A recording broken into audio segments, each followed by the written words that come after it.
Bueno, vamos a hacer unas reflexiones conjuntas sobre la parentalidad y su efecto en la humanización.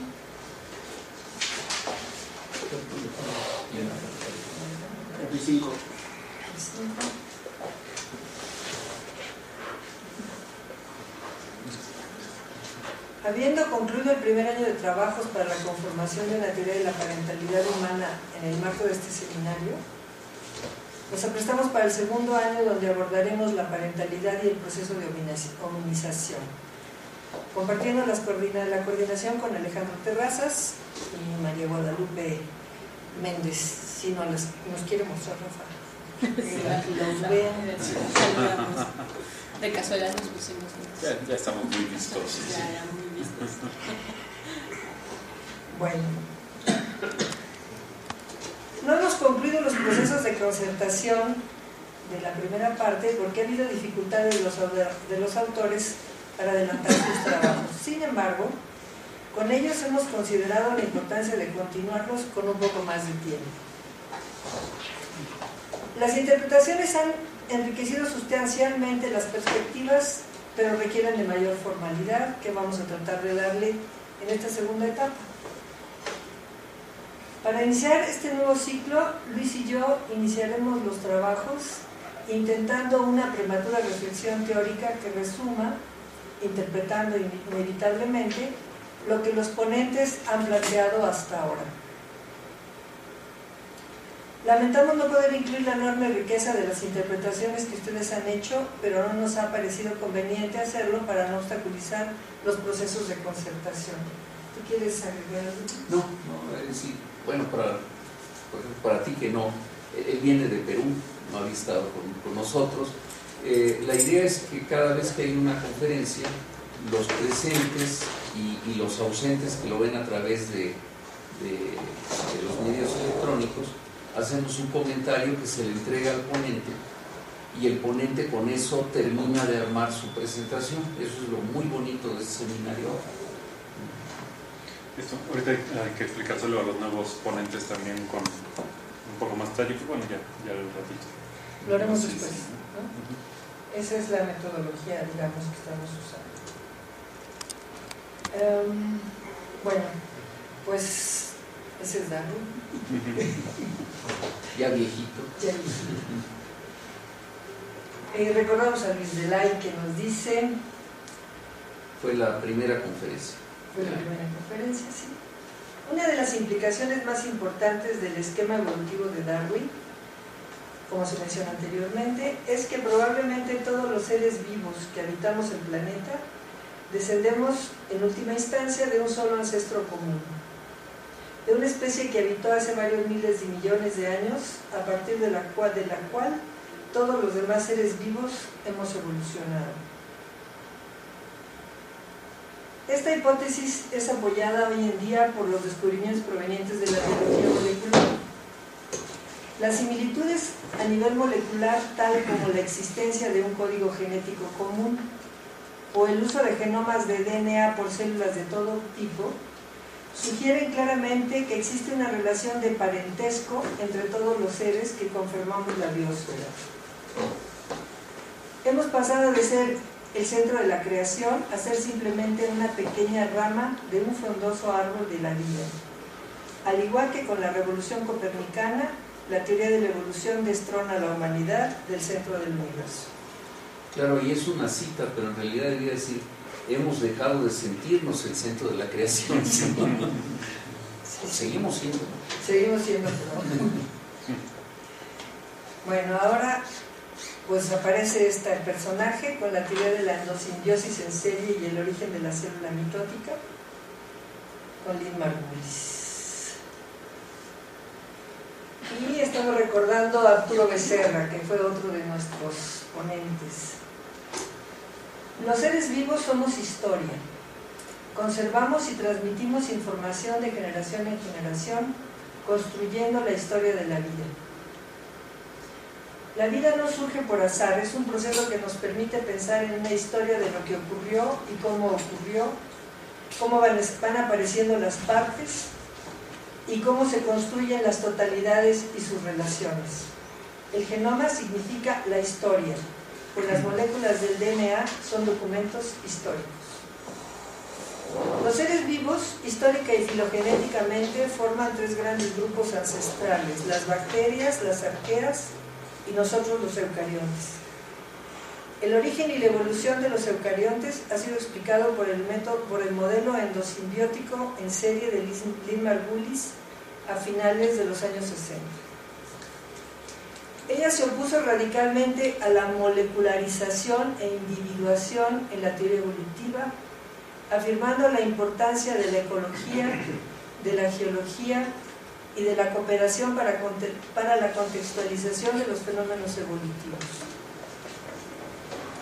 La simbiosis es la asociación física durante un periodo largo entre miembros de diferentes especies y es fundamental en la comprensión de la vida.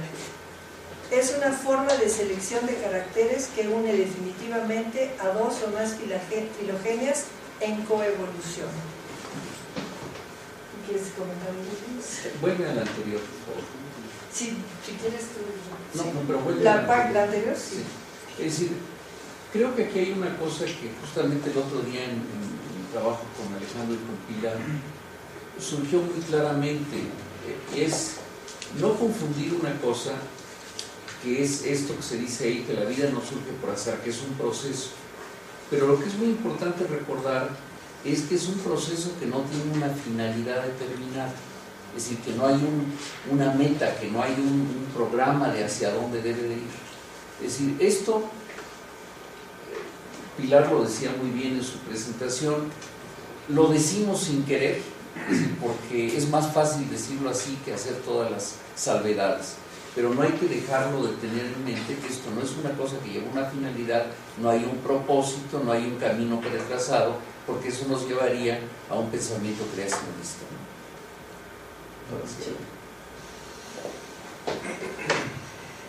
Bueno, este asunto de la simbiosis nos decía Arturo, y bueno, considerando que hoy es el Día del Amor y la Amistad, decía que es amor del bueno. Ya no pueden vivir una sin el otro. Nada que ver con las promesas de unión eterna de los humanos cuando nos casamos. Esta es la de veras. A partir de que Darwin evadió cuanto pudo el concepto de simbiosis en la evolución, hemos construido una biología que ha subestimado el papel de la simbiosis, evitando las complicaciones del concepto de individuo, la identidad y la coevolución. Lynn nos decía, no se trata de oponerse al concepto darwinista de competencia.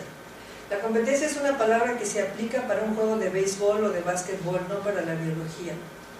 Son conceptos antropocéntricos.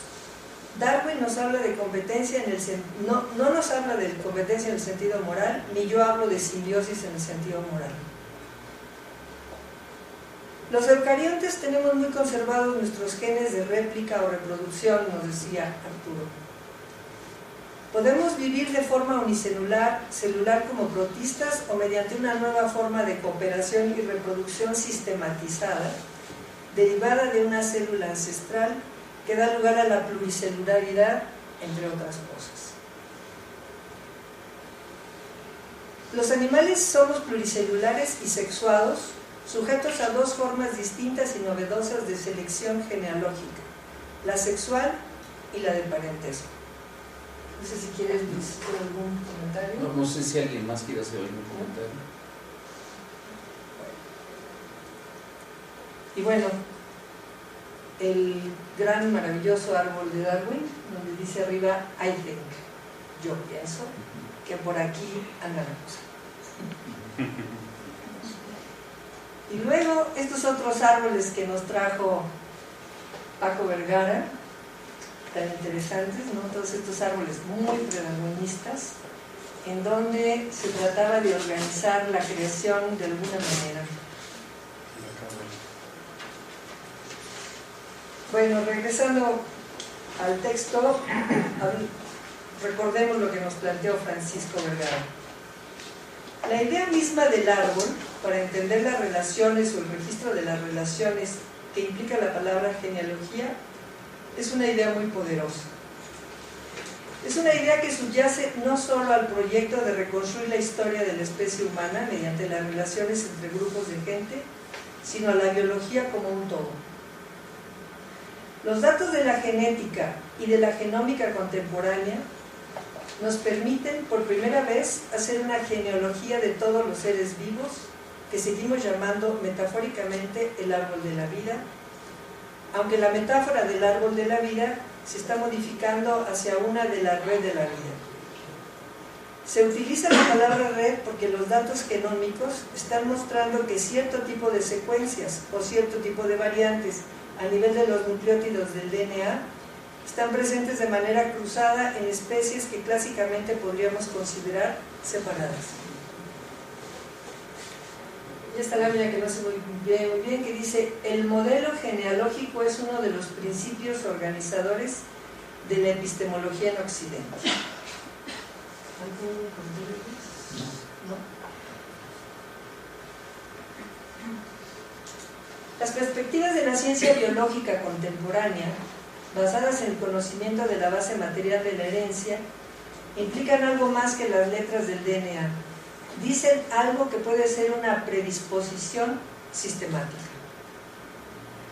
Lo biológico y lo cultural están siempre jugando un papel en esto. Yo diría aquí lo biológico y lo ecológico y cultural, ¿no? Podría integrar estos conceptos. Están siempre jugando un papel en esto. Y habría que estar vigilantes de los peligros de la aparente facilidad de la lectura de cosas que están presentes en generaciones anteriores para considerarlas determinantes. No podemos dejar fuera al lenguaje, al aprendizaje, a la aculturación y a todo lo que va más allá de lo genético. Hacerlo sería, desde la misma biología, una falla genocéntrica e inaceptable, pues ignora todos los factores epigenéticos de la vida. Yo creo que aquí hay un concepto fundamental que lo digo con otro, que también estoy ahorita viviendo, en el sentido de que estoy revisando presentaciones para el posgrado de la ENA y otras cosas. En estos días he estado muy activo en eso, y de nuevo lo que subyace es algo que también nos quedó muy claro con Pilar y que lo mencionamos varias veces. Esta lectura que a veces se hace de relaciones que no existen, más que en cierta forma, con los humanos y los primates vivos actuales.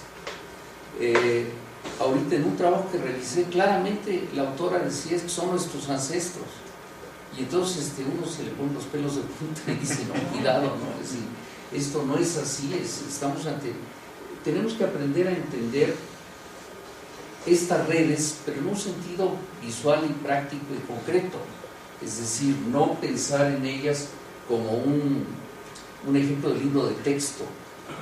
Es muy bonito cuando ponen así el arbolito, aquí está el hombre, aquí está el gorila, aquí está el chimpancé, aquí está el gibón, etc. Porque da la impresión de que todo es así absolutamente claro y lineal, y que no hay ninguna duda en medio. Y en realidad es muy diferente. Y esta otra parte también es muy importante, es decir, esta relación entre lo epigenético y lo genético es algo que, si bien venía diciéndose desde hace tiempo, ahora ya conocemos por más detalle, pero todavía sin conocerlos perfectamente bien, los mecanismos y las formas de acción que son muy importantes para tomar en cuenta en estos procesos.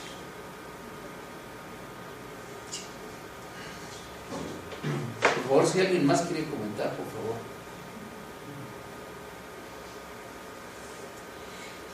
Seguimos con Paco Vergara. En el estudio antropológico contemporáneo del parentesco, es importante tomar en cuenta cómo el concepto de genealogía ha influenciado el conocimiento, sobre todo en Europa y Estados Unidos, atribuyendo significados a términos como raza, identidad personal, etnicidad, relaciones de propiedad y a las relaciones entre los seres humanos y las especies no humanas. Aparte del parentesco de las familias humanas, en diferentes ámbitos culturales, está la cuestión de nuestras relaciones con otras especies, desde nuestros animales y plantas domésticas hasta los microorganismos de nuestro tracto intestinal que sustentan nuestra vida. Ahí déjame hacer un comentario. Acaba de salir un artículo realmente impresionante donde estudian la flora intestinal de gemelos, pero gemelos desnutridos, y encontraron, sí, claro, tuvieron que buscar mucho, pares de gemelos que uno era desnutrido y otro no, y entonces han podido ver el papel tan importante que juega la flora intestinal, y lo pusieron a prueba haciendo digamos un trasplante, sembrando las bacterias de uno en otro, y los chicos mejoraban. Es decir, son cosas que uno antes no hubiera pensado posible, de que la flora intestinal influyera a ese grado en la vida humana, y sin embargo ahí está, y esa flora es una flora que ha estado en nosotros desde hace millones de años, pero que ha ido evolucionando en su forma propia y que sigue teniendo una relación realmente íntima con nosotros. Hemos ido coevolucionando. Sí. Hemos ido coevolucionando, sí. Este concepto, ¿no?, que brota. Estas son las múltiples dimensiones de la noción actual de parentesco humano. Dimensiones conformadas por la ciencia genómica, pero en contextos nuevos e inestables de consecuencias éticas y políticas impredecibles. Se trata de relaciones humanas dentro de un Estado o nación en donde el Estado determina el acceso a la información. Y ahora vamos con Juan Manuel Argüelles, que nos dice, aquí empezamos a entrar un poco en debate. La endosimbiosis serial de Margulis rompe con los conceptos tradicionales de la parentalidad genealógica para explicar la complejidad ecológica de la biosfera. Si las estructuras simbióticas y las darwinistas estuvieran en una sala de espera, en la sala de espera de un hospital, sería como familiares y amigos. La teoría evolutiva, cuando se refiere a la adaptación, implica relaciones genealógicas. Pero los simbiontes son una complicidad, pero no una relación de adaptaciones como tales. Hay eficacia, pero la relación no es una adaptación en los términos darwinianos. Un simbionte implica complicidad, pero no reproducción, no hay parentesco. Bueno, aquí yo puse interrogaciones porque el concepto que está manejando Juan de parentesco es antropocéntrico, ¿no?, clásico, ¿no?, y no se plantea el problema de la coevolución, por ejemplo. Pero pues lástima no está aquí para que pudiéramos debatir, pero será un debate que estaremos manteniendo en el futuro. Estoy, Alejandro, ¿agregarías algo?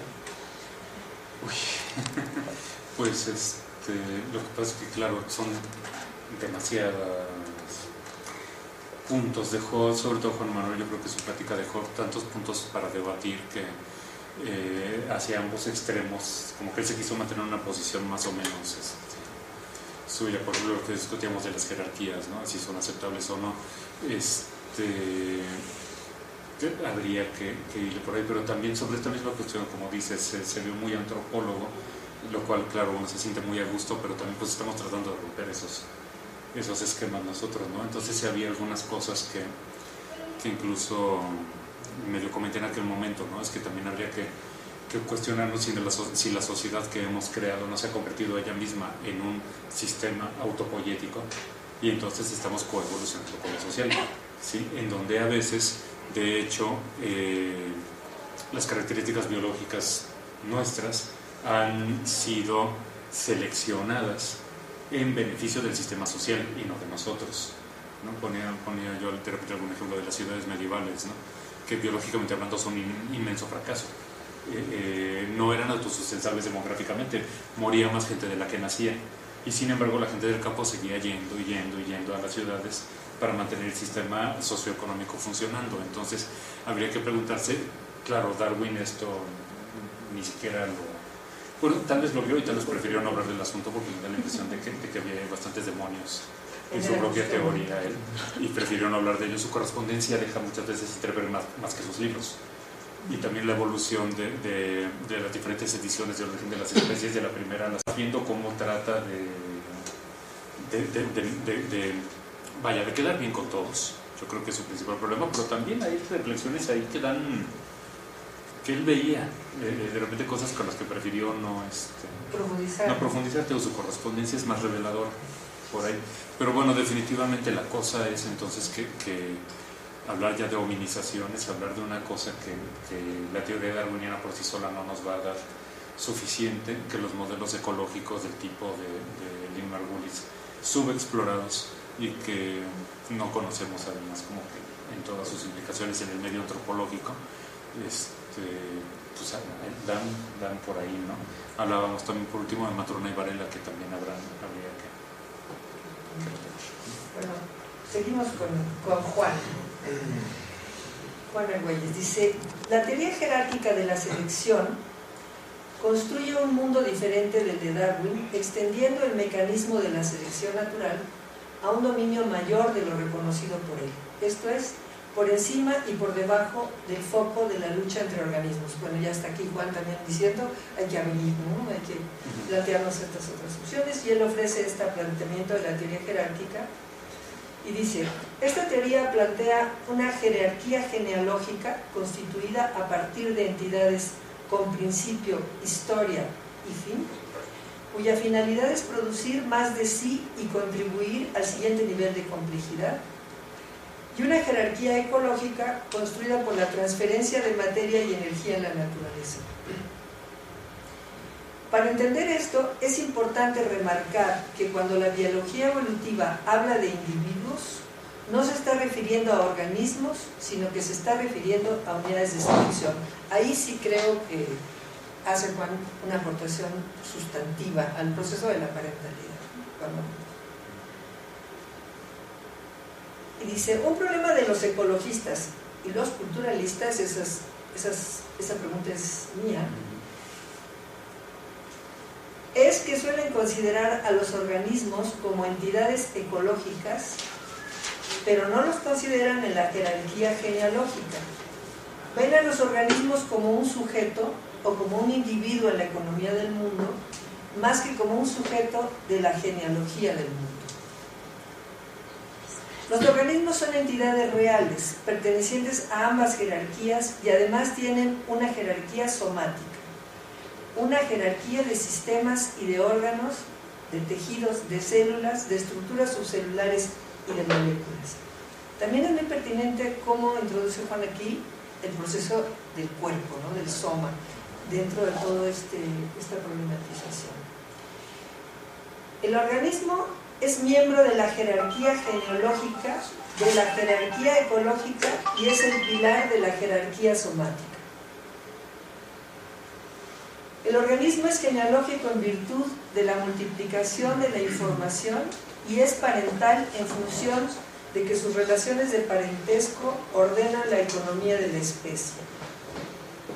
No se trata de utilizar la parentalidad en términos de las estructuras de parentesco y de alianzas finas. Si la naturaleza tuviera mandamientos, nos dice, serían dos.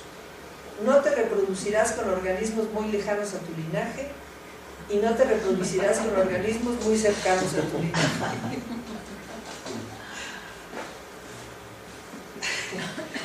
Y dice finalmente, y me parece verdaderamente central de Juan: aventuro la idea de que la diferencia entre genealogía, ecología y parentalidad consiste en desplazar el concepto de parentalidad.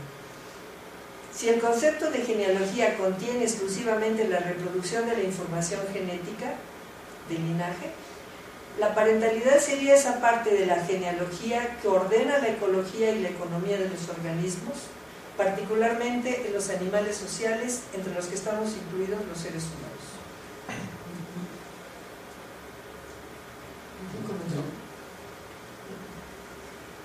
No sé si tú quieres, pero... No, que me gustó la conclusión. Y quizás nada más en el primer punto, creo yo que lo que quería decir Juan sobre que rompe, ¿no?, con la teoría darwinista, es que efectivamente en la teoría darwinista, o sea, la adaptación tiene que ver con los individuos, o sea, con características heredables a individuos relacionados. ¿no? Entonces por eso él dice, bueno, como la endosimbiosis se da entre individuos muy separados, o sea, que no hay una relación genealógica, entonces la endosimbiosis no tiene parentesco, entonces no puede entrar dentro de las explicaciones adaptacionistas. Y justo antes nos habían dicho que, bueno, todos descendemos de un ancestro común. Entonces depende de cómo se vea, ¿no? O sea, si estos simbiontes finalmente, si nos vamos para atrás, al final de cuentas también tenemos ese ancestro, entonces sí podemos hablar quizás de parentalidad. Nada más era esa aclaración. Bueno, podríamos concluir, esta es cosa nuestra de Luis, ¿no? Que desde la perspectiva existe una relación, desde esta perspectiva existe una relación fundamental entre la parentalidad como ordenación sistemática de la genealogía y la especiación, que es precisamente lo que estabas tú planteando, como proceso de regulación genealógica y ecológica, entre paréntesis cultural, de los procesos reproductivos de los organismos. Y esta, pues ya sería una, lo ponemos en discusión. ¿Cómo ves, Pilar?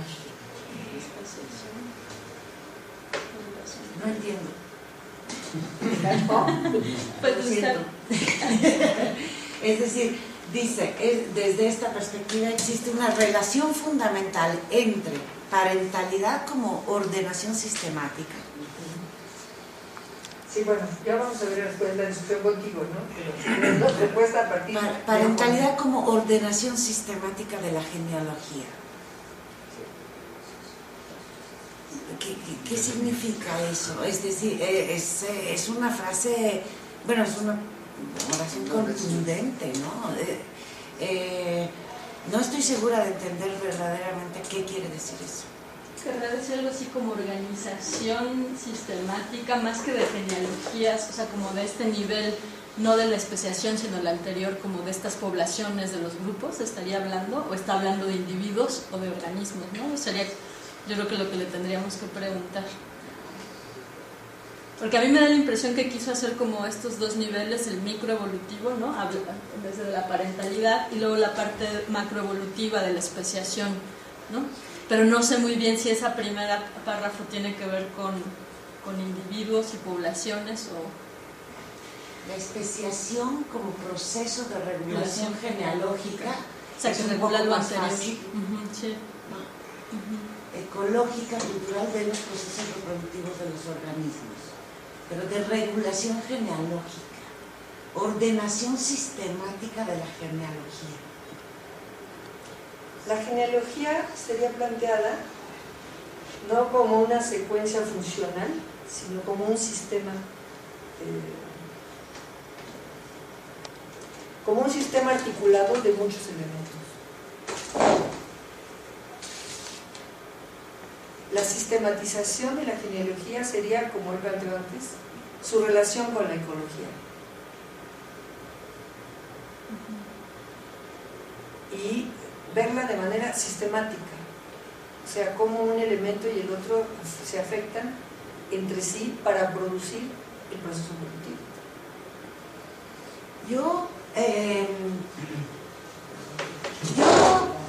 La perspectiva, digamos, que yo entendí de Juan Manuel, y es la que verdaderamente, si ustedes lo recuerdan, me apasionó.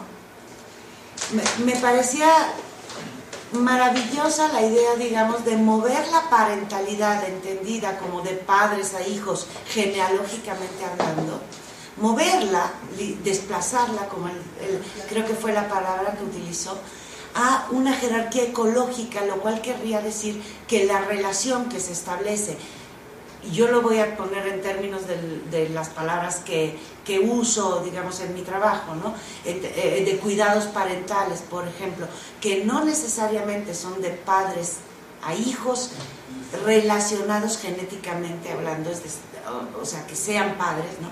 Y en este movimiento es lo que a mí me pareció fabuloso de la aportación de Juan Manuel, digámoslo así.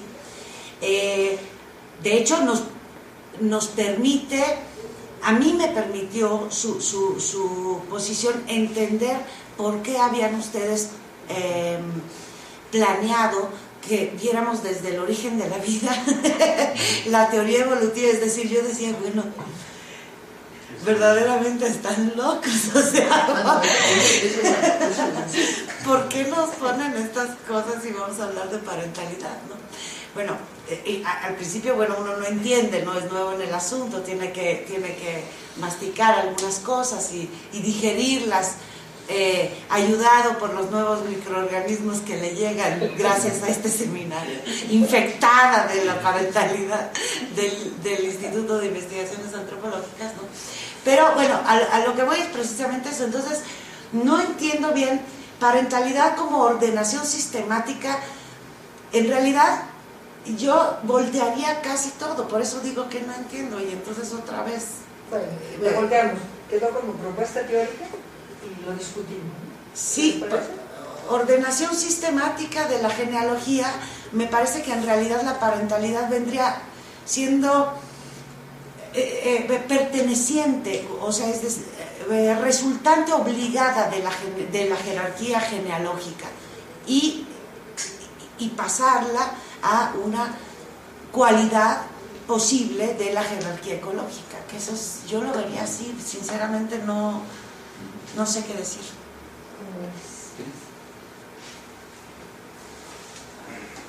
Bueno, seguimos con Roxana. Nos ubicamos a Roxana. Dice, el cuidado parental es el conjunto de acciones o características que incrementan la sobrevivencia y el éxito reproductivo de las crías.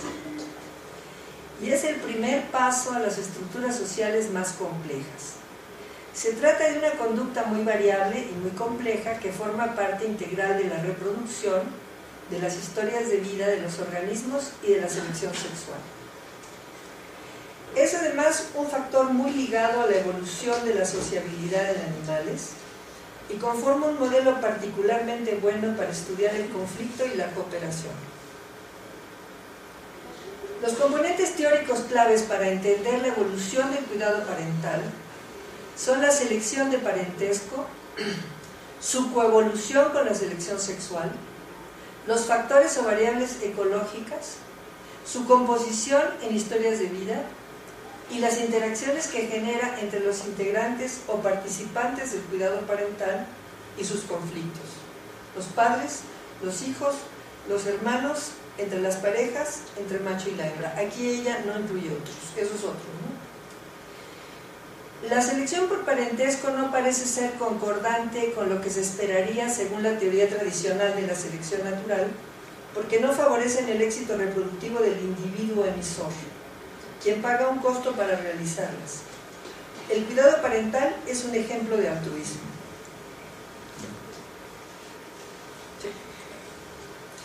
El cuidado parental se mide por el gasto parental, que es cualquier recurso que el padre invierte en el cuidado de una o más crías. Este proceso interviene directamente en el desarrollo y la evolución, modulando la competencia entre las crías y los conflictos padre-hijo, así como diseñando o preparando a los críos para condiciones esperadas. Y aquí empezamos con el esquema de Pilar.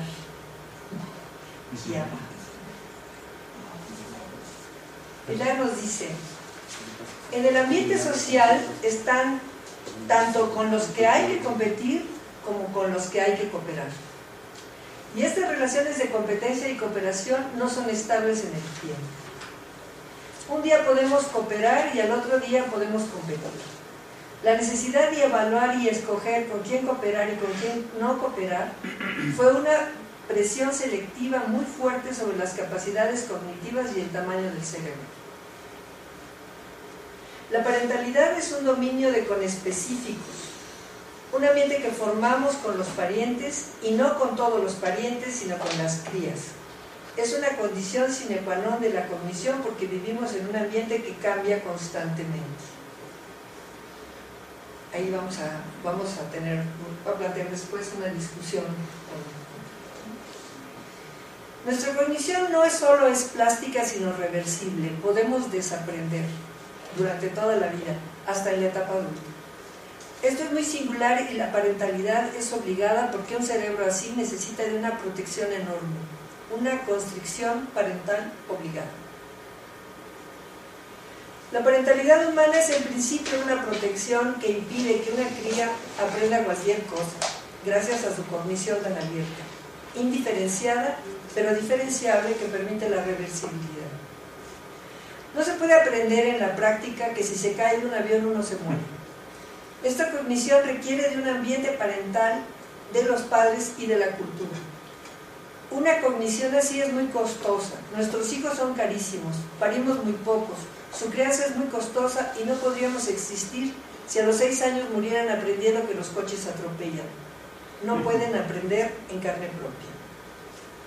La parentalidad humana es la condición que permite nuestra cognición, la construye de manera indispensable. Mi pregunta: si bien la relación de protección de los padres a los hijos o de los adultos a las crías es una función crucial de la especie humana y de otras especies, podríamos pensar, y muy probablemente está asociada al tamaño del cerebro y a sus funciones cognitivas, ¿comprende todo el sistema parental o es solo un elemento del sistema de las relaciones conespecíficas? Y no puede ser comprendida independientemente a su genealogía en un sentido más amplio. Qué bueno que estás aquí, y si no las contestas o lo dejamos. No, podemos intentarlo. Dice, la pregunta es, el comprende se refiere a la protección de los padres, ¿verdad? A las crías. O sea, si no El es más cuidado allá que parental. eso. Si no es más allá que eso. Evidentemente sí. Y aquí va, digamos, la explicación como yo la podría ver. Nosotros solemos estudiar, digamos, los procesos de la conducta, conductuales, desde 4, Tinbergen los llamó niveles. Yo preferiría que hoy no los viéramos como niveles, sino que los viéramos como caras de un poliedro, ¿no? En este caso, tetraedro, tenemos 4 caras, nos había propuesto Tinbergen, ¿no? Entonces él estaba explicándonos que teníamos 2 causas últimas, las llama él, para el comportamiento, ¿no? La evolutiva y la adaptativa serían 2 de estas caras, y 2 próximas, que serían las fisiológicas, digamos así, y las ontogenéticas, ¿no? Entonces, si nosotros vemos este, digamos, complejo que sería la conducta, que es donde yo veo la parentalidad, yo la parentalidad claramente la ubico como un proceso conductual, ¿no? Entonces, si nosotros quisiéramos ver estas caras, 4 caras, para no niveles como Tinbergen los pone, ¿qué cosa? Caras. ¿Y por qué insisto en caras? Precisamente porque entonces los procesos, por ejemplo, de fisiológicos, en el sentido, tú lo conoces mejor que yo y yo no quiero decir barbaries, pero por ejemplo, la oxitocina que se secreta cuando la madre mira fijamente al hijo por primera vez y que favorece el apego entre ellos, ¿no? Por decir alguna estupidez, estoy segura que no lo estoy diciendo como debo, pero bueno, más o menos, ¿no? Si nosotros que tenemos eso y queremos ver de mover otra vez la parentalidad desde lo puro genealógico, o sea que yo solo lo voy a hacer hacia mi hijo, ¿no? Cuando en realidad lo he hecho con mi hija adoptiva. Entonces, ¿cómo le hice yo mi sistema, mi sistema propiamente orgánico, el que Juan Manuel al que Juan Manuel nos jalaba, ¿no? El organismo como tal? ¿Cómo le hace para desplegar todos estos comportamientos que nosotros pensamos evolutivos? ¿Sí? ¿No? O, por ejemplo, ¿cómo le hacemos nosotros para meter toda una inversión parental a un perro, a un gato? Porque lo hacemos, los seres humanos lo hacemos. Nosotros nos comportamos parentalmente hacia nuestros coetáneos. Nos comportamos parentalmente hacia un montón de elementos de nuestro entorno, ¿no? Que luego convertimos en ambiente realmente. Se nos vuelve indispensable tener un gato. En ese sentido es no es solo un elemento del sistema de relaciones conespecíficas, pero resulta que probabilísticamente hablando sí ha estado vinculado con la teoría genealógica. Un ser vivo con una cognición que le permite dar cuidados parentales está viviendo en un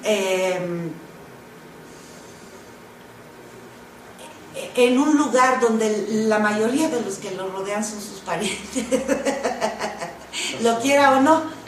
Es decir, entonces los cuidados parentales están vinculados probabilísticamente en la evolución con la genealogía, o sea, es decir, sí hay genes de por medio, en la mayoría de los casos. Eso no quiere decir que no pueda haber cuidados parentales fuera de esa genealogía.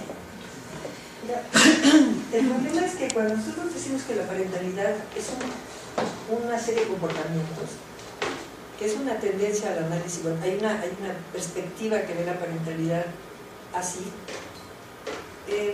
nos hace falta ver que no es solamente la serie de comportamientos, sino la estructura social interespecífica que determina... ¿Interespecífica? ¿Entre qué especies? Digo, intraespecífica, perdón. Okay, intraespecífica. Sí, sí. La estructura, el sistema de relaciones intraespecíficos que determinan esos comportamientos más allá de los individuos. Y ese sistema de relaciones se da y se transmite de generación en generación, independientemente de los individuos que lo constituyen y de los comportamientos. Es como es un sistema en sí mismo. Estoy medianamente de acuerdo. Es decir, otra vez, probabilísticamente hablando tienes razón, o sea, la mayoría de los individuos seguimos esa estructura en pautas. Pero también, por ejemplo, los trabajos de Sarah Hardy, que ha explicado, digamos, el infanticidio en las sociedades humanas, lo explica de otra manera. No todos los individuos dan los cuidados parentales que socialmente esperamos se den. Es decir, hay madres que efectivamente matan a sus hijos, madres humanas, ¿no? Padres humanos. Hay sociedades que apartan a ciertos de sus infantes, literalmente los hacen a un lado. Entonces, sí, ¿no?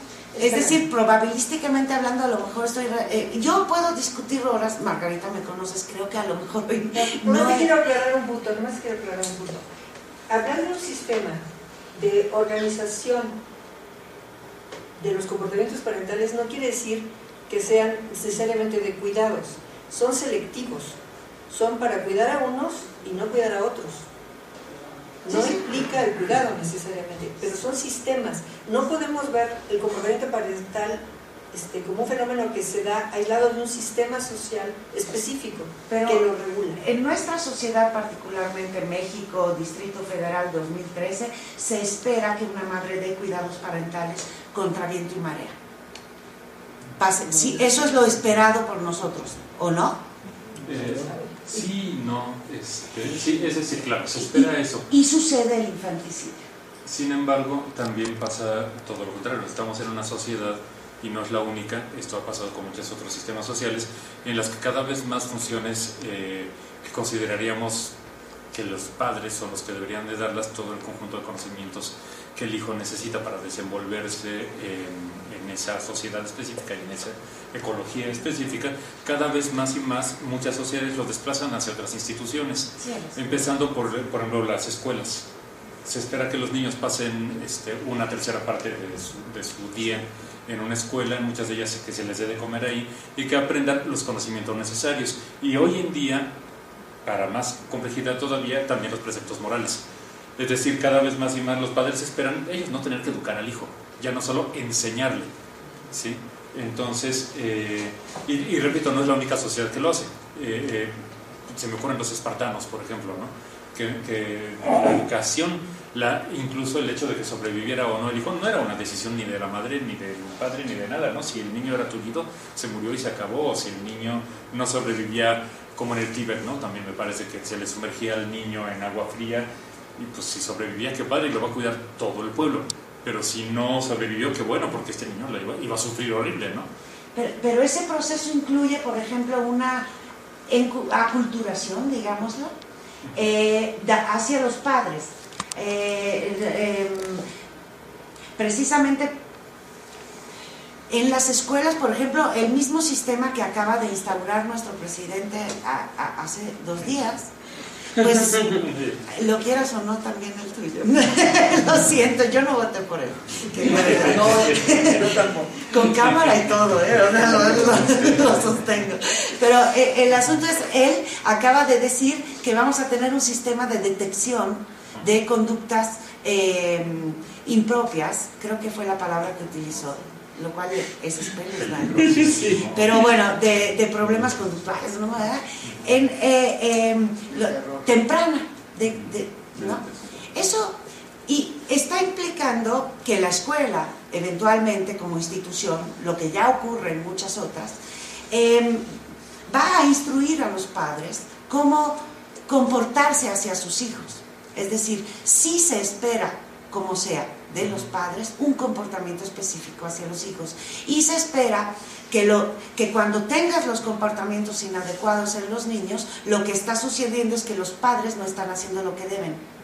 O no siguen los horarios, o no le dan el tiempo de calidad específico, etcétera. O sea, verdaderamente podemos discutir horas, yo insisto, me conocen. O sea,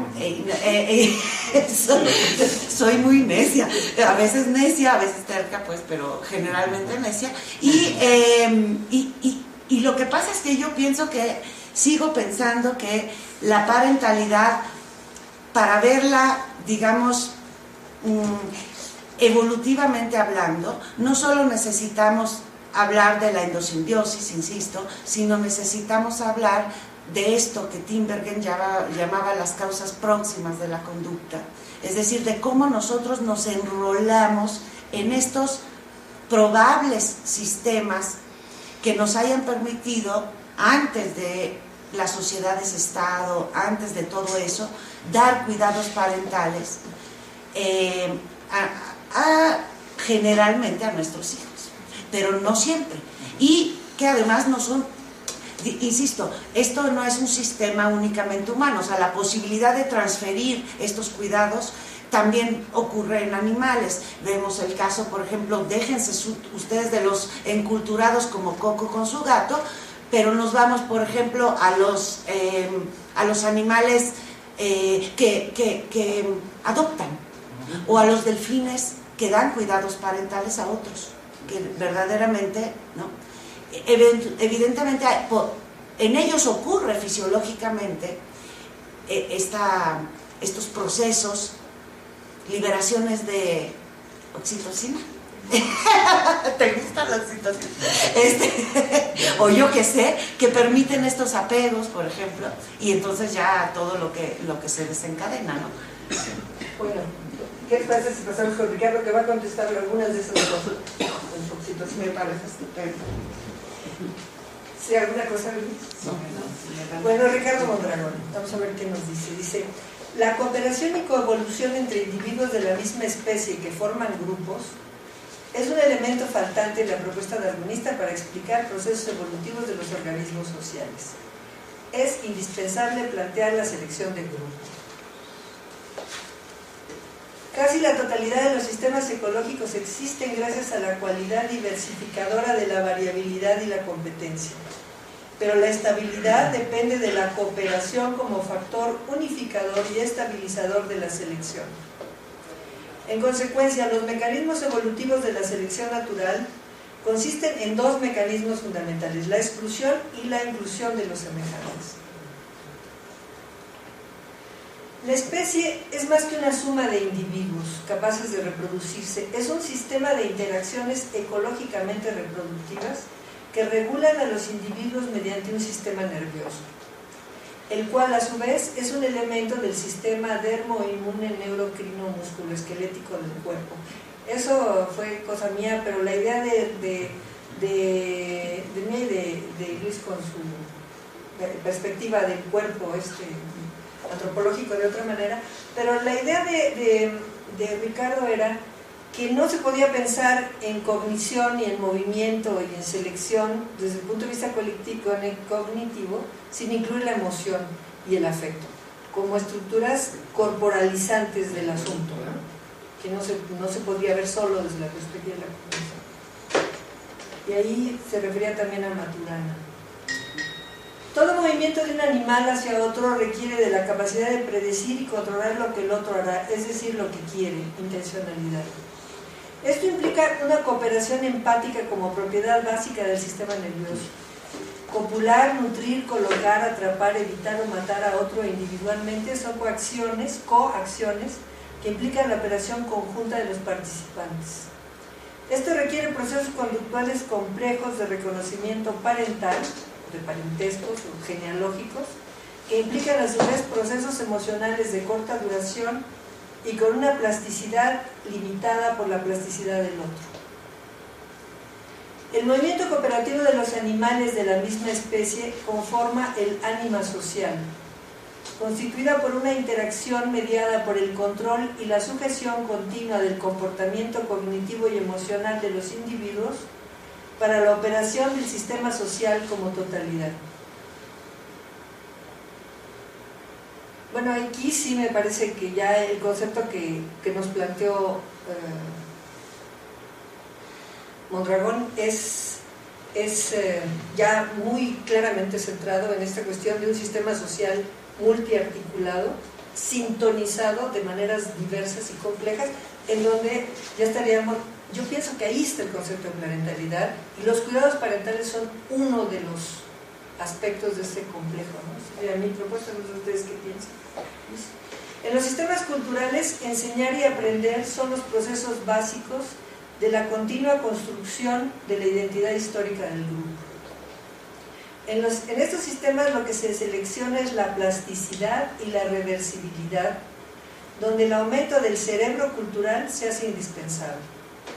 En estos sistemas lo que se selecciona es la capacidad de amar. Y esto lo entendería, hoy es el día 14, que estamos celebrando, porque parece que es el tema del asunto de nuestro seminario. Bueno, el cerebro cultivador o cultural obtiene beneficio de cuidar y proveer a otros, y la neocorteza aumenta su tamaño para manejar y optimizar las interacciones y relaciones sociales que permiten el cultivo del grupo. Bueno, yo aquí digo del grupo como sistema, no solo en función de las innovaciones, sino de su incorporación al aprendizaje social cooperativo. En los mamíferos de gran cerebro, el éxito de la maternidad depende directamente de la capacidad de la madre para enseñar y aprender, aprendiendo y desaprendiendo con la cría, el cultivo de las interacciones con otros miembros del grupo. Y en los machos chimpancés, gorilas y de otros primates patrifocales, no sé si en delfines, probablemente creo que sí lo mencionan, pero no sé, la vida del grupo depende de que los machos enseñen a los juveniles cómo cooperar con los adultos en obtención y protección de los recursos para las hembras y sus crías. Para ellos, las hembras y sus crías. Este es el modelo que plantearon Freud y Engels originalmente como base de la evolución del hombre. El sistema social genealógicamente cooperativo de los machos permite la función social del padre, y esto tiene implicaciones cognitivas, emocionales y culturales muy amplias. Ahí está todo Lacan hablando del proceso del lenguaje asociado con esto, ¿no? Mi pregunta, no sé si la compartimos o creo que fue pregunta de todo el seminario. Aun cuando este modelo explica la poderosa herramienta cultural adaptativa de la asociación de machos, no considera que la migración individual de las hembras o su intercambio fortuito diluyen la estabilidad y cohesión del grupo al ignorar la importancia de los sistemas de cooperación no sexual y diferencial entre hembras y con los machos, así como la relación que esto tiene con la evolución cultural de los sistemas de evitación del incesto y de organización del lenguaje o de creación del lenguaje, o de origen del lenguaje sería, ¿no? Esta sería la pregunta que nosotros nos haríamos a esa propuesta como seminario. La idea era que es un muy buen modelo, pero hay que incluir esta otra cosa, ¿no? Y algunas otras más posiblemente. El sistema patriarcal es insuficiente para explicar la hominización y hace evidente la necesidad de un subsistema de regulación del intercambio de hembras que permitiera la conservación y el desarrollo de los sistemas de cooperación, tanto de los machos como de las hembras. La limitación y regulación social de la actividad sexual y la reproducción, así como el incremento de la participación e inversión del padre en la crianza, esto es mío, lo de los paréntesis, represión, monogamia, podrían ser los factores de desarrollo histórico y sociocultural que faltan en los modelos anteriores para explicar el crecimiento cerebral de la hominización. La importancia de los celos y el apego a las relaciones humanas es una muestra de esto. La sintonización, sincronización y regulación de las emociones y los afectos mediante el cuidado del otro permite o no el desarrollo de la cooperación social, los sistemas de comunicación y la identidad, al menos en aves y mamíferos. Por lo tanto, la parentalidad humana y su complejo sistema cerebral no son solo un sistema cognitivo y aprendido de clasificación de las genealogías o de relaciones de parentesco y de cuidados. Son además un sistema emocional y afectivo que determina estados y comportamientos condicionantes de lo genético y lo social, extendiéndose a organismos distintos de los ancestros y consanguíneos hasta organismos de otras especies y a objetos concretos y abstractos. No como una extensión del afecto, sino como una resignificación derivada de la redundancia, de la redundancia cerebral, dijo Ricardo. Ahora, María Guadalupe, que trabajaba, ¿sí? ¿Fue redundancia la palabra que usó? Sí, dijo que los sistemas complejos, para funcionar, tenían que generar sistemas de redundancia. ¿En términos de información? Sí, de información. No recordaba ese número. Sí, lo que pasa, y esto es muy interesante porque también otros que estudian, por ejemplo, la evolución del arte o la religiosidad, hablan mucho de la necesidad de redundancia en los sistemas de flujo de información, los reforzamientos, que de repente en esas redundancias brincan a otro campo.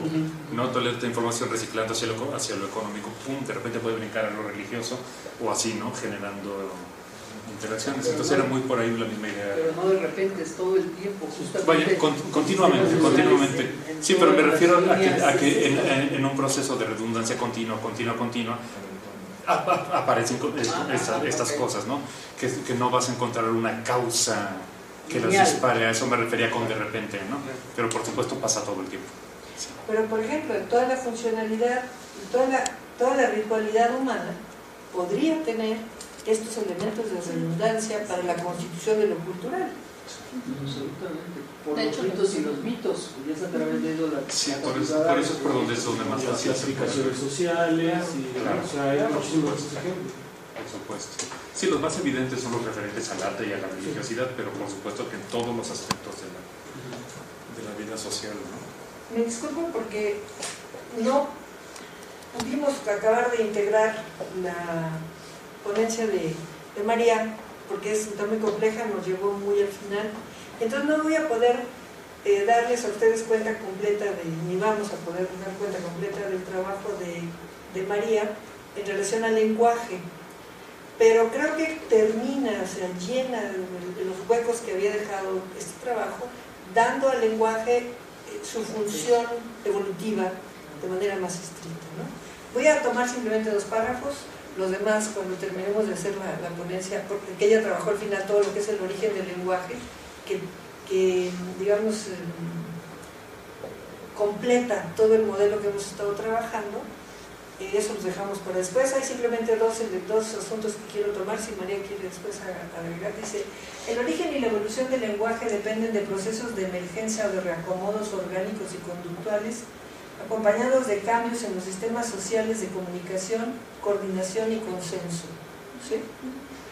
El acoplamiento estructural recíproco, entendido como la recurrencia de interacciones cooperativas que permiten la autopoiesis, es decir, la conservación del sistema de interacción de los individuos en un grupo, manteniendo congruencia con su ambiente. Y yo ahí creo que, aunque está complicado y habría que descerebrarlo, nos da lo que implicaría esta sistémica de la parentalidad.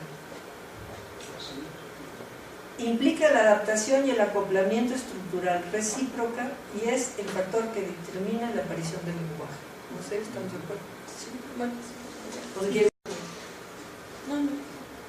Yo le pondría condiciona en lugar de determina. Condiciona, ¿no? Sí, Condiciona. porque si no... Perdón, sí. Es una palabra muy dura. No, bueno, pues esto es lo que vamos. Entonces la idea es que este año entremos ya con los procesos de génesis en la especie humana, y por esto es que hemos invitado a varios de ustedes para participar. Insisto, el mecanismo que nos ha funcionado y que esperemos que este año funcione mejor es un poco lo que acaban de ver ustedes, es decir, se graba la presentación. Esta presentación queda disponible para ser consultada al momento que se quiera, y lo que pedimos de ustedes es escribir comentarios que son dados al autor, con los cuales el autor enriquece su capítulo, y finalmente lo que tendremos son una serie de varios libros sobre el tema. El año que entra ya está también adelantado esto, porque entraremos ya más bien a los aspectos, ¿cómo le llamaríamos? Sociopsicológicos, culturales, que va a coordinar desde Barcelona Aurora Echeverría, y la idea es que tengamos una visión mucho más global, mucho más integrada de la parentalidad, y lo que yo me congratulo mucho es que creo que todos hemos aprendido mucho, es decir, de que como lo dijo Pilar hace un rato, es decir, nuestra visión hoy de lo que es la parentalidad, que comenzó así como muy nebulosa, muy difusa, cada vez se va afinando más, pero sobre todo lo que vamos entendiendo es su complejidad. Es decir, es muy fácil ver la parentalidad como un esquema muy de causa-efecto, de relaciones así muy lineales, y creo que esto ha ayudado mucho a que lo hagamos. Entonces, la invitación a los ponentes para este año es esta, de que participen, de que nos apoyen con sus presentaciones, pero en este espíritu de que digamos de que van a recibir comentarios, van a recibir críticas, van a recibir apoyo. Creo que lo más valioso que hemos logrado es que se reciben comentarios, pero siempre bien intencionados, positivos, que nos permiten avanzar en este proceso. Aquí. Entonces el programa, tal como lo tenemos ahorita, es hoy la idea era tener este primer acercamiento para que los que han venido sepan cómo funcionamos, vayan conociendo a algunos de los participantes. Luego tendríamos el 14 de marzo a Bernardo presentando el origen de la bipedestación de los homínidos y su relación con la parentalidad. En abril 11 tendríamos a Alejandro hablando de la diversificación de los australopithecus del comportamiento social. En mayo tendríamos a Jorge Flores con Homo habilis y la complejidad del aprendizaje, trabajo. En junio tendríamos Homo erectus, la expansión al viejo mundo y el acherense, propuesto todavía no te contesta, ¿verdad? Perdón, Henry Gilbert. No me ha contestado todavía, a lo mejor incluso implica un cambio de fechas para que él pueda darlo. Pero bueno, sí estamos tratando de que sea, usted es experto en Homo erectus, ¿no? Y desarrollo del pensamiento simbólico y los homínidos en la tradición Homo sapiens en agosto con José Luis Vera. En septiembre tendríamos a Luis Felipe Bate con Homo sapiens y la Organización Social de los Cazadores Recolectores, para terminar con Guillermo con la domesticación y el desarrollo del sedentarismo. Es decir, que todos los ponentes tienen una perspectiva teórica muy amplia, pero además algunos de ellos tienen trabajo realmente en el terreno con estos aspectos. Entonces este es el panorama que hemos planteado y que esperemos que resulte bien. Sobre la mecánica, después de que se graba, nuestros compañeros de audiovisual lo suben. El lunes próximo estará disponible en la red. Se hace una transcripción mecanográfica que se revisa, se le ponen algunas ilustraciones, por lo cual es importante que si ustedes van a dar su ponencia nos pasen las láminas porque las podamos meter en la conferencia de manera más fresca, porque si las tomamos de aquí salen borrosas, en fin. Y después de que se hace eso, se le manda al autor y a todos los miembros del seminario para que la tengan por leída, por lectura, porque muchos no pueden trabajar tan fácil cuando están escuchando que cuando están viendo el texto y lo pueden trabajar, ¿no? Esa es la parte, digamos, que le llamamos nosotros el núcleo del capítulo, y cada una de las ponencias es un capítulo del libro. Entonces ese núcleo del capítulo se le manda al autor y se le manda a los miembros del seminario para que hagan las interpretaciones. Hacen las interpretaciones, se las mandamos al autor, el autor las lee, y una vez que las lee hace otro texto donde brevemente concerta lo que escuchó en un nuevo texto, diciendo qué fue lo sustancial o cómo integrar eso a su perspectiva o a su ponencia, ¿no? Esto suena fácil, pero es difícil. Necesitamos que realmente cuando menos 5 personas o 6 personas sí que se comprometan a participar como coautores intérpretes. Esperamos que los ponentes se presten a participar como intérpretes de sus colegas. No sé si sería demasiado pesado la carga para ustedes, o si nada más los que estamos oyendo fuéramos los intérpretes. ¿Qué piensan? Sería mucho más enriquecedor que los ponentes lo retomaran, pero ahora sí que digo, yo sí lo acepto, pues obviamente, ¿no?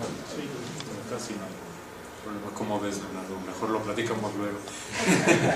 Lo emborrachamos y ya. Es un poco como tú dices, yo pienso que sería más constructivo que dejarlo ponente, ¿no? Ahora, lo único de eso es que las experiencias de cada uno de nosotros son muy diferentes, porque hay quien viene del terreno, digamos, muy teórico, hay quien viene del terreno muy práctico, de estar viendo pacientes, estar tratando pacientes, de tener vivencias directas, etcétera. Entonces, esto enriquece muchísimo la perspectiva.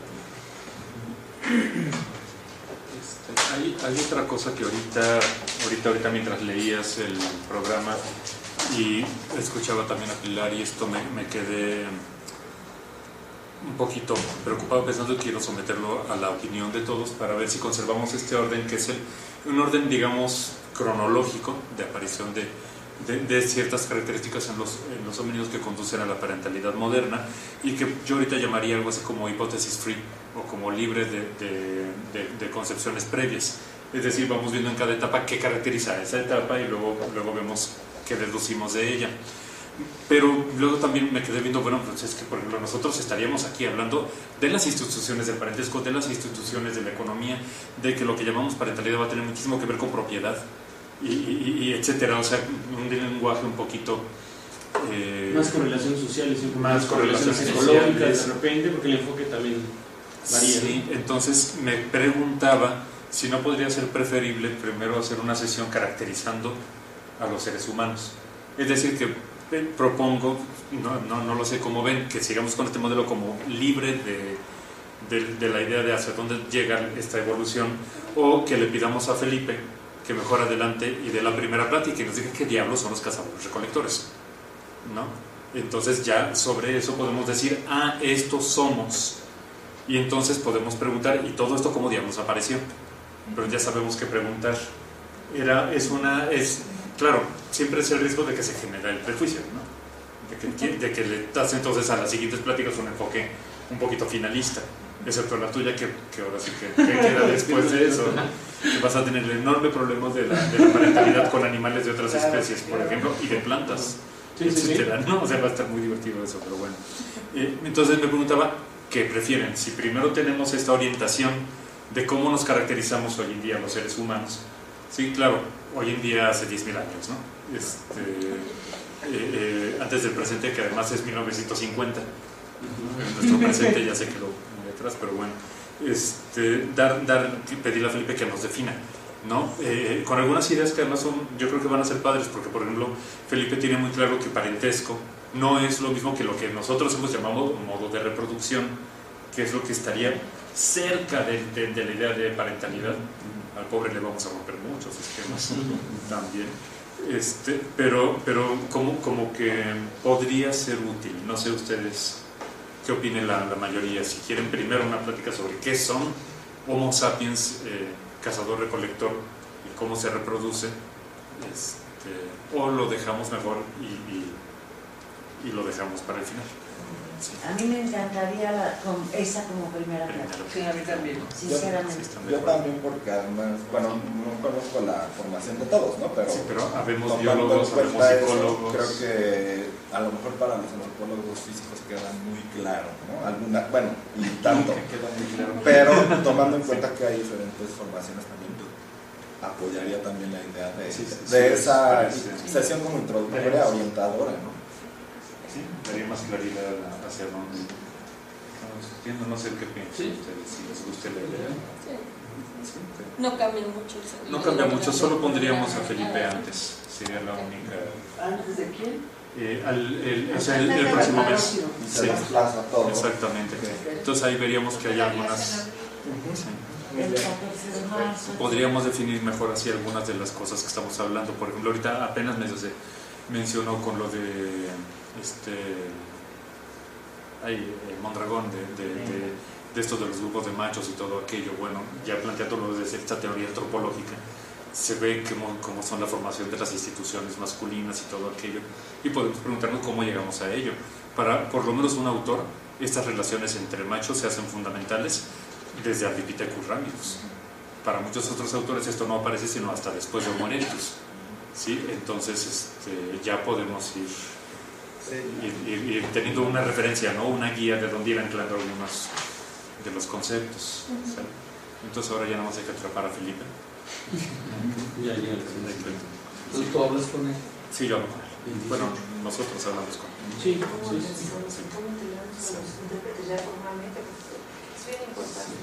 Sí. Y pensar también aquí que va a haber choques de conceptos muy fuertes, porque a diferencia del año anterior estábamos tan de acuerdo que en realidad no tanto, ¿no? Y mira, digo, hubo debates, pero ahora desde visiones más económicas, por ejemplo, que va a haber, o desde visiones más desde la psicología o más desde la genética, va a haber un montón más de discusión. Esperemos, ¿no? que se ponga buena. Perdón, a mí nada más me surge de que si Felipe dice sí, todos los otros ponentes que ya dijeron sí a las fechas previas, no habrá un movimiento para atrás. Creo que José Luis no tendría mucho problema, José Luis Vera, no sé ustedes. Tú quedas igual. En octubre. Sí, tú quedas igual. Entonces, yo no tendría un problema tampoco. Creo que Jorge incluso lo agradecería. Jorge Flores creo que incluso lo agradecería también, porque le daría un poco más de tiempo. Y Felipe ya tiene tan bien elaborado esto que no creo que tenga problemas. Entonces, incluso se los había dicho a los demás ponentes que era tentativo, que todavía había que definirlo con exactitud. Yo quisiera pedirles que pusiéramos una fecha límite y tratáramos de respetarla seriamente para la entrega de la interpretación. Si les parece, 8 días antes de la siguiente ponencia. ¿Sí? 8 días, ¿perdón? O sea, 3 semanas después de esa. Y hiciéramos lo posible para que así fuera, porque si no, el sistema se revienta. Hablando de eso, yo solo he hecho pues de 4, digamos, de las conferencias, ¿no? Del año pasado, pero también solo he recibido una interpretación, la tuya. ¿La mía no es? Sí. No, ya la mandaron varios. Sí. ¿No te los he mandado? No. Sí, te voy a mandar los que faltan. Estoy esperando que me juntaran un poquito más, pero ok, te mando los que faltan. Claro. Porque sí, realmente hablo desde mi perspectiva personal, que hace falta una disciplina, y si fijamos una fecha, si lo cumplimos. Si lo dejamos abierto, es terrible. También mandó Barcelona, ya mandó la suya, la Aurora Echeverría. Entonces, de Francia también, Patricia también mandó la suya, te las voy a mandar. Sí, gracias, sí. ¿Y si lo haces general? ¿Cómo? ¿Se los mando a todos? Sí, por favor. ¿Cómo? Porque Pues bueno, mandarles a todos. Sí, además para los Esas que no están vinimos claras. antes Exacto. también Sí. nos ubican también un poco Que que estuvieron